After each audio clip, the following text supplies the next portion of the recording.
नमस्कार, कंज्यूमर अड्डा में आपका स्वागत है। आपके साथ मैं हूं विपिन भट्ट और आज हम बात कर रहे हैं क्या कोरोना से बचाएगी नई नेजल वैक्सीन। जी हां, भारत बायोटेक की नेजल वैक्सीन को अप्रूवल्स मिल गए हैं, वो जल्द ही हमारे बीच होगी। कहा जा रहा है कि जनवरी के अंत तक ये कोविन पोर्टल पर आ जाएगी। आप अभी से उसके लिए रजिस्ट्रेशन करा सकते हैं, लेकिन इसके साथ बहुत सारे सवाल जवाब जुड़े हैं। और अगर मैं कहूं कि नेजल वैक्सीन तो एक वो चीज है जिसकी अभी हम बात कर रहे हैं, लेकिन अब जबकि कोरोना रिटर्न्स हैं, उससे जुड़े हुए बहुत सारे सवाल लोगों के मन में, और खास तौर पर वैक्सीन को लेकर।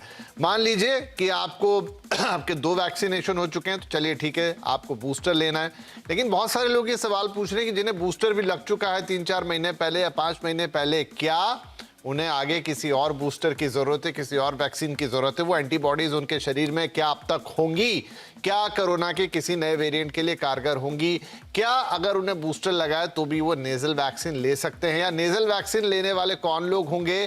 क्या ये अपने आप में एक बूस्टर है? तो काफी सारे वो सवाल है जो वैक्सीन से जुड़े हुए हैं, क्योंकि हम सब जानते हैं कि हमारे पास कोरोना से बचने का एकमात्र असरकायक और सिद्ध इलाज है, वो है वैक्सीन। इसीलिए आज वैक्सीन से जुड़े हर सवाल का जवाब हम इस शो में देने की कोशिश करेंगे, और इसके लिए हमारे साथ जुड़ रहे हैं sir HN Reliance foundation hospital के क्रिटिकल केयर के director doctor Rahul Pandit, radix health care के चेयरमैन डॉक्टर रवि मलिक और public health analyst Sameer Bhatia. आप सभी का बहुत बहुत स्वागत है। तो डॉक्टर पंडित, आपसे शुरुआत करते हैं। नेजल वैक्सीन अनाउंस हो चुकी है, कोविन पोर्टल रजिस्ट्रेशंस भी हैं और जनवरी के अंत तक मिलना शुरू हो जाएगी। क्या ये वैक्सीन एक प्राइमरी वैक्सीन है? क्या ये वैक्सीन एक बूस्टर डोज है? किन्हें ये लेना होगा? क्या मैंने बूस्टर डोज ले चुका है तो क्या मैं भी जाके ये वाला नेजल वैक्सीन ले सकता हूं? नमस्कार और बहुत बहुत धन्यवाद मुझे आपके शो पे बुलाने के लिए। तो ये जो नेजल वैक्सीन है, ये एक heterologous vector based adeno virus based vaccine है, जो कि लोकल म्यूकोजल इम्यूनिटी हमको जो है वो दे रही है। इसलिए वो नेजली दी जा रही है क्योंकि हम म्यूकोजा के कांटेक्ट में आते हैं। और इससे जो है लोकल एक आईजीजी, आईजीए और कुछ टी सेल रिस्पॉन्स भी उसमें दिख रहा है। ऐसा उसका जो भारत बायोटेक जो है वो इसके बारे में जो है बता रहे हैं इस वक्त। और अगर ऐसा है तो इसको एज अ एडिशनल डोज जो हम लोग बोल रहे थे वो जरूर ले सकते हैं।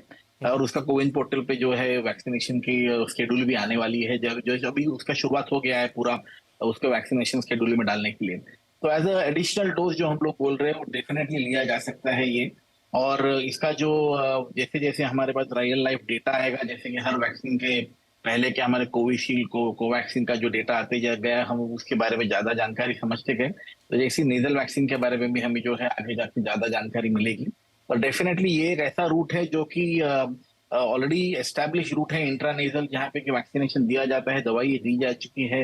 लोकली इसका जो है असर फिजियोलॉजिकली और मेडिकली जो है वो समझ में आता है, क्योंकि अगर लोकल इम्यूनिटी आप देंगे तो इन्फेक्शन जो है वो शायद पेशेंट को कम होगा और उसके साथ साथ जो है उसका फैलाव भी कम होगा। ये उसके पीछे का जो है फिजियोलॉजिकल बेसिस है। पर इसके बारे में पूरी तरह से समझने के लिए हमको थोड़ा बहुत रियल लाइफ डाटा भी जो है समझना पड़ेगा।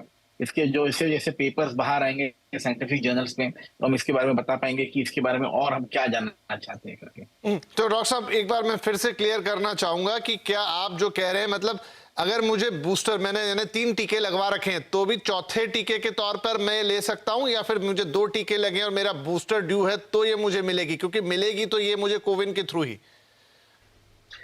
अभी जो है कोई भी गवर्नमेंट ऑफ इंडिया की गाइडलाइन या किसी भी आईसीएमआर की गाइडलाइन में चौथे डोज के बारे में कोई भी बात नहीं हुई है, उसका कोई भी डाटा नहीं है।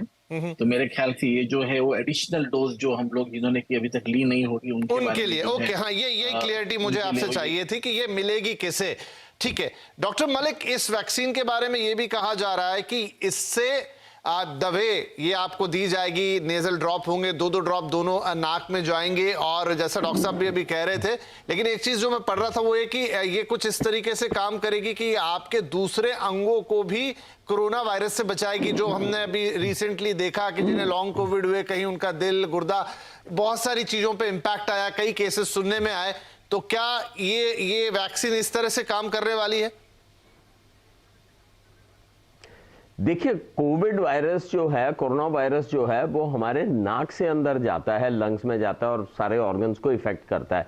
अगर हम नेजल इम्यूनिटी बढ़ा देंगे तो इसका लंग्स तक पहुंचना जो है वो कारगर नहीं रहेगा। तो बेसिक इसके अंदर यही है कि नेजल इम्यूनिटी जब बढ़ जाएगी तो ये वायरस जो है अंदर इन्फेक्ट नहीं कर पाएगा, क्योंकि गेटवे जो है वायरस के एंटर करने का वो नेजल म्यूकोजा ही है। तो नेजल म्यूकोजा के ऊपर अगर हमारी इम्यूनिटी डेवलप हो जाती है तो ये आगे जो है बाकी अंगों को खराब नहीं कर पाएगा। तो ये इसका बेसिक प्रिंसिपल है। और ये पहली बार नहीं है कि इंजेक्शन के अलावा कोई वैक्सीन का डिफरेंट रूट निकला है। जैसे बहुत सारी वैक्सीन हैं, जैसे रोटा वायरस वैक्सीन है, वो ओरली हम देते हैं, क्योंकि बहुत सारे पेशेंट्स ये पूछते हैं कि डॉक्टर साहब ये नाक से वैक्सीन कैसे जाएगी। तो it will be something like a nasal spray, जिसमें कि हम नाक में नॉस्ट्रिल्स में डालेंगे और उससे वो ना केवल लोकल इम्यूनिटी करेगा बट ये जनरल इम्यूनिटी भी करेगा। तो ये नेजल वैक्सीन पहले भी आई हैं, जैसे इन्फ्लुएंजा की भी पहले नेजल वैक्सीन आई है। तो इस तरह की जो वैक्सीन है वो पहले भी आती रही हैं और मैं समझता हूं एज एन एडिशनल डोज ये काफ़ी कारगर रहेगी।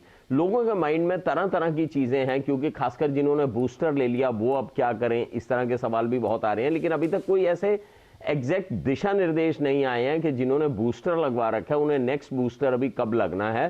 तो मुझे लगता है संभवतः आने वाले एक हफ्ते में और एडवाइजरीज जो हैं, जो दिशा निर्देश हैं, वो और क्लियर होंगे सरकार की तरफ से कि जो नेक्स्ट बूस्टर है वो कब दे सकते हैं, कितनी देर के बाद दे सकते हैं। लेकिन हाँ, मौजूदा स्थिति यह है कि 50% पब्लिक है हमारे इधर जो 220 करोड़ वैक्सीन लग गई हैं, 50% लोगों ने जो बूस्टर की वैक्सीन भी ले रखी है। तो इम्यूनिटी लेवल बनी हुई है। और अगर एडिशनल डोज में ये नेजल वैक्सीन आती है तो बड़ा कंफर्टेबल है, देने के लिए भी बड़ी कंफर्टेबल है और इसके अंदर किसी किस्म की भी प्रॉब्लम नहीं है। तो डॉक्टर मलिक, जो आपने सवाल भी कर दिया, कई लोग हमसे भी ये सवाल पूछ रहे हैं कि हमने बूस्टर लिया था लेकिन उसको तो बहुत वक्त हो गया, क्या अभी भी हमारे अंदर एंटीबॉडीज एग्जिस्ट कर रही होंगी, कैसे पता लगा सकते हैं, क्या करें? देखिए, over period of time antibodies जो हैं वो धीरे धीरे करके वेन ऑफ करती जाती हैं। अब बूस्टर की एंटीबॉडीज कब तक वीन ऑफ करती हैं, इनकी कोई बहुत अभी तक दिशा निर्देश भी ऐसे नहीं आए हैं कि बूस्टर के बाद जो नेक्स्ट बूस्टर है वो कब लगना है। लेकिन मुझे लगता है कि आने वाले हफ्ते 10 दिन के अंदर सरकार का निर्देश आ जाएगा कि बूस्टर जिनको लग गए हैं वो आगे कब लगाएंगे। तो बूस्टर से जो एंटीबॉडी रिस्पॉन्स होता है, बूस्टर का मतलब क्या है, वो यही मतलब है कि जो प्राइमरी कोर्स आपने वैक्सीनेशन का दिया है उसका हम बूस्टर देते हैं ताकि एंटीबॉडीज नीचे नहीं गिरे, वो कॉन्स्टेंटली चलती रहें। तो बूस्टर केवल हमने इसके लिए नहीं दे रहे हैं, बूस्टर तमाम तरह की वैक्सीन में दिए जाते हैं। जैसे डीपीटी की वैक्सीन देती हैं उसका बूस्टर होता है, टाइफाइड देते हैं उसका बूस्टर है, हेपेटाइटिस ए देते हैं उसका बूस्टर है। तो बूस्टर इसीलिए दिए जाते हैं ताकि जो एंटीबॉडीज जो नीचे गिर रही हैं वो अपनी लेवल उनकी रहे और पर्सन जो है प्रोटेक्टेड रहे। लेकिन हाँ, अब बूस्टर के बाद कब बूस्टर लगेगा वो एडवाइजरी अभी आनी शेष है, वो आएगी तो उसके हिसाब से जिस भी तरह का दिशा निर्देश होगा उसी तरह से हम लोग जो है उस वैक्सीन को लगाएंगे। और सवाल होंगे, मैं क्लियरिटी लेता हूं। आज का तो एफएक्यू सेशन ही हो रहेगा ताकि हमारे दर्शक ज्यादा से ज्यादा समझ पाए चीजों को क्लियरली। समीर भाटी साहब, अब जहां तक नेजल वैक्सीन की बात है, इसका क्या प्रोसेस है? वैसे तो बोल रहे कोविन पर, लेकिन फिर भी मैं आपसे समझना चाहूंगा कि अगर मुझे लेना है नेजल वैक्सीन तो मैं अभी से कैसे इनिशिएट करूं?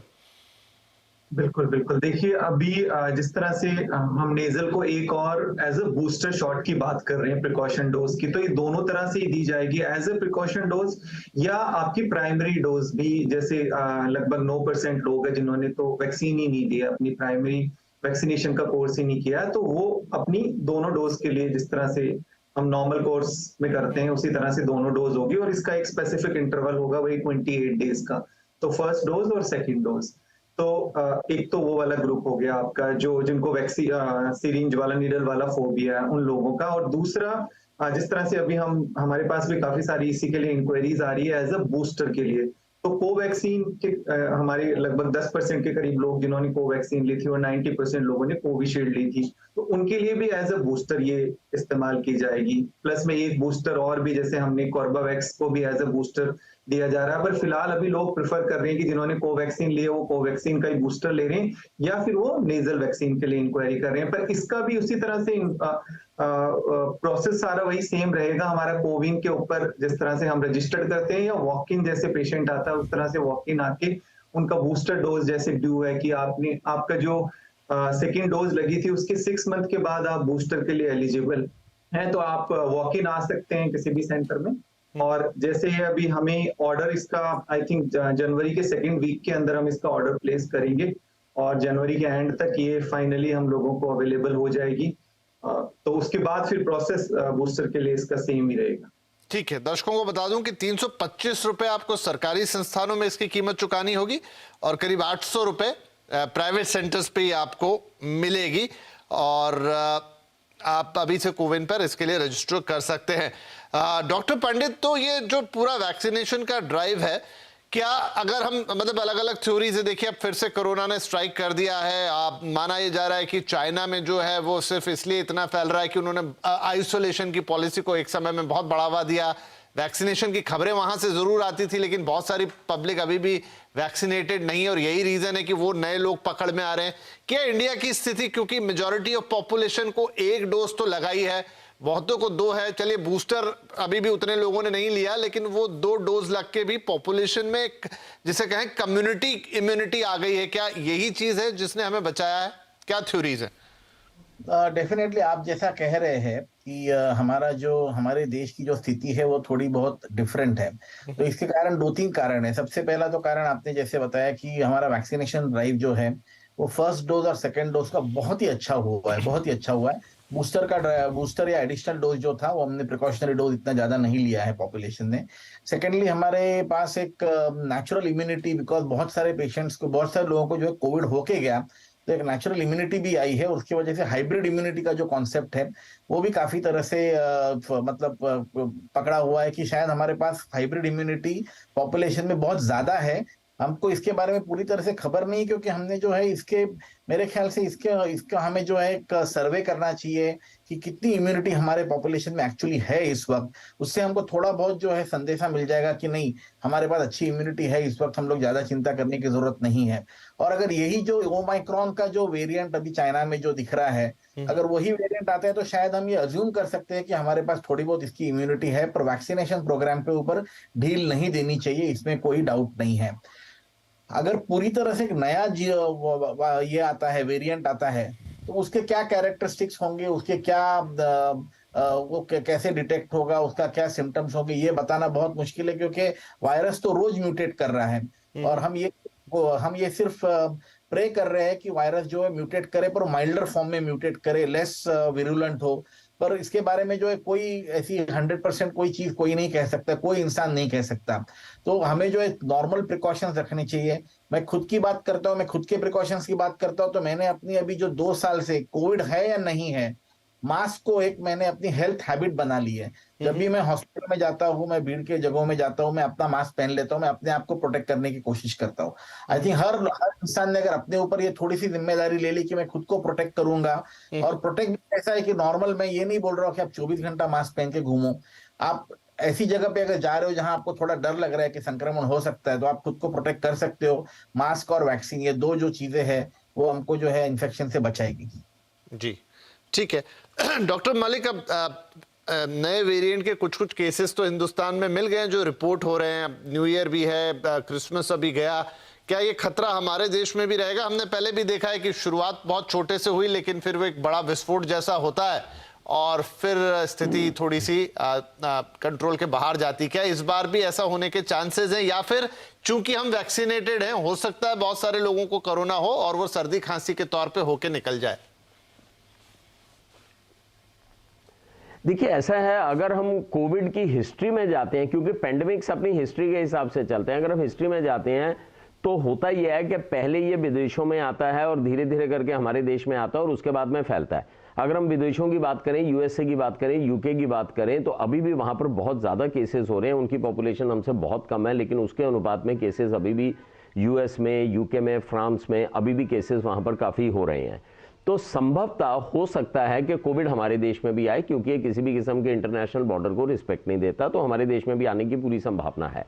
फर्क केवल 2 चीज़ों में रहेगा। एक तो यह है कि अभी हमारे यहाँ पे जो इम्यूनिटी है, हर्ड इम्यूनिटी है, वो थोड़ी बढ़ी हुई है, नंबर 1, जो कि सेकेंड वेव में उतनी नहीं थी। तो एक तो हर्ड इम्यूनिटी थोड़ी बढ़ी हुई है, और दूसरी चीज़ शायद पब्लिक भी काफ़ी जागरूक है और सरकारी एजेंसीज और हॉस्पिटल्स भी जागरूक हैं कि किस तरह की प्रॉब्लम आती है, तो शायद उसे हम कंट्रोल कर पाएंगे।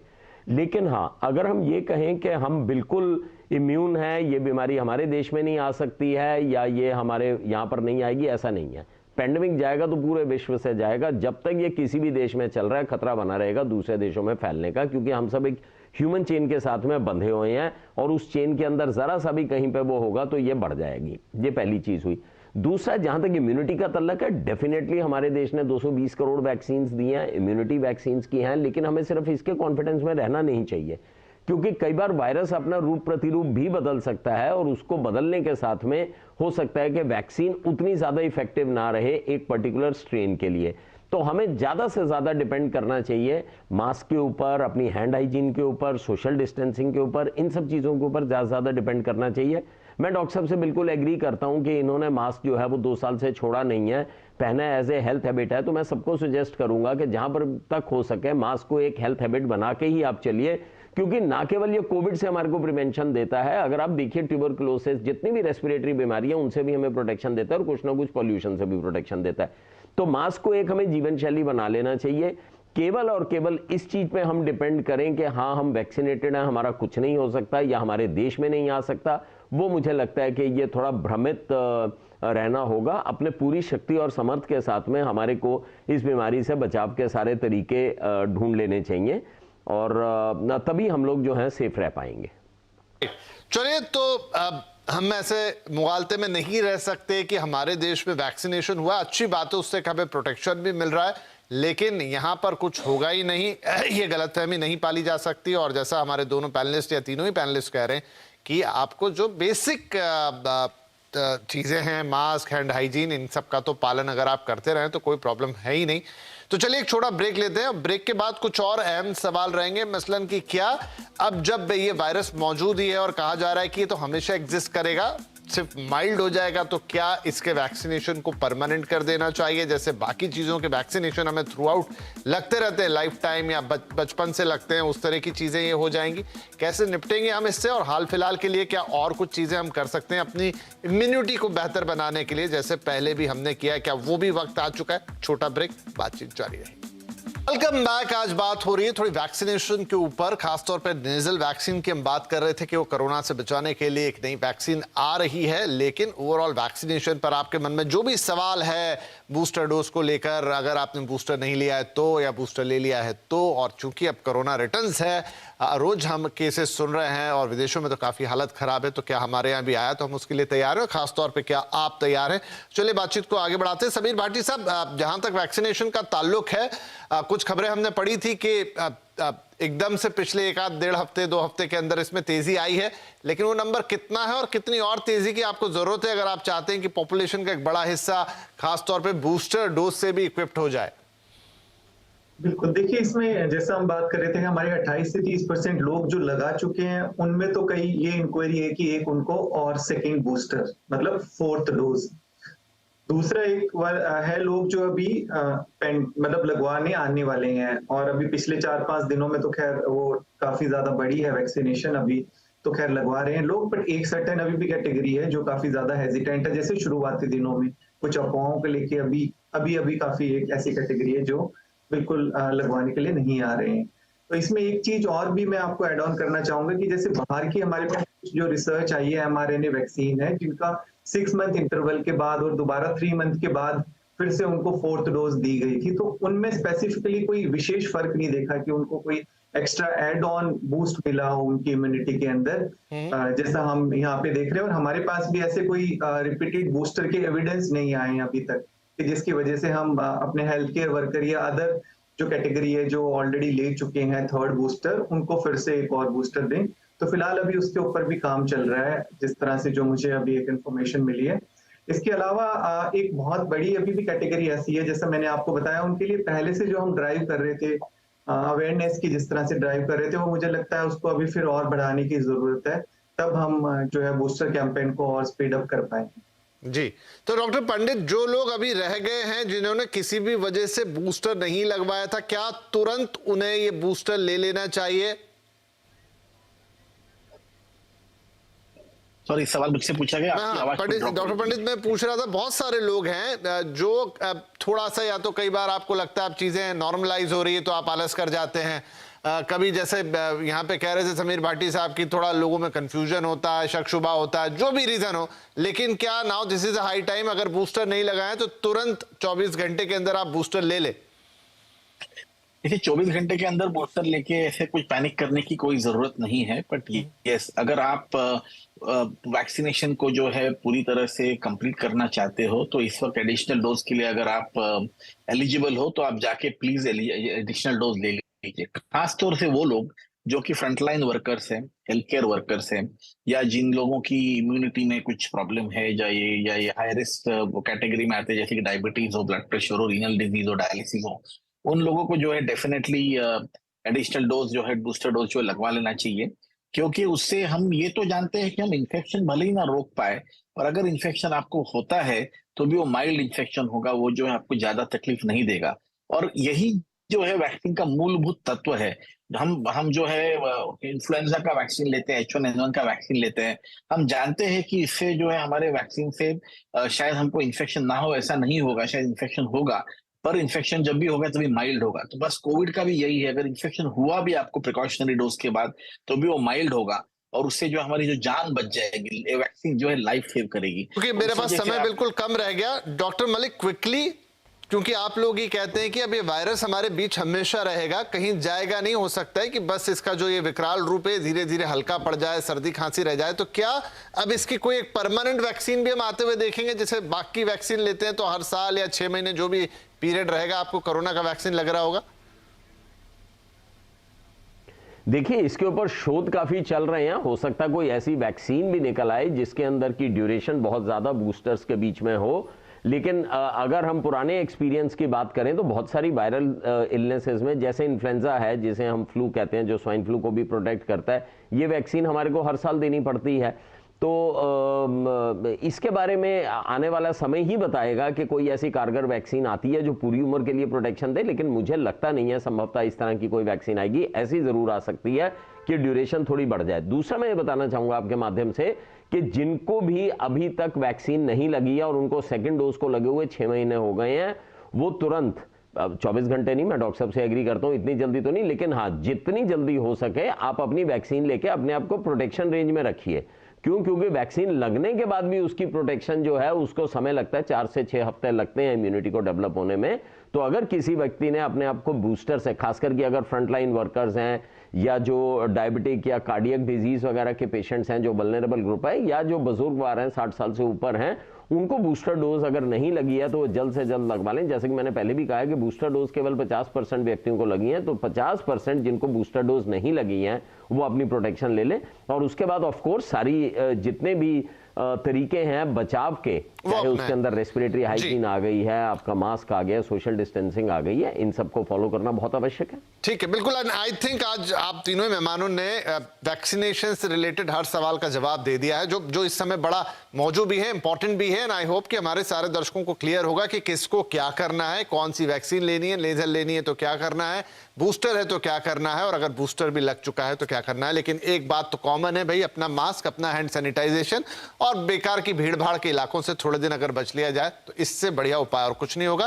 वैक्सीनेशन प्रोग्राम अपना देख लीजिए, और अगर नहीं लिया बूस्टर तो तुरंत लगवाएं और अपने आप को बचाएं और उसे फैलने से भी रोकें। बहुत शुक्रिया आप तीनों मेहमानों का इस कार्यक्रम में शामिल होने के लिए।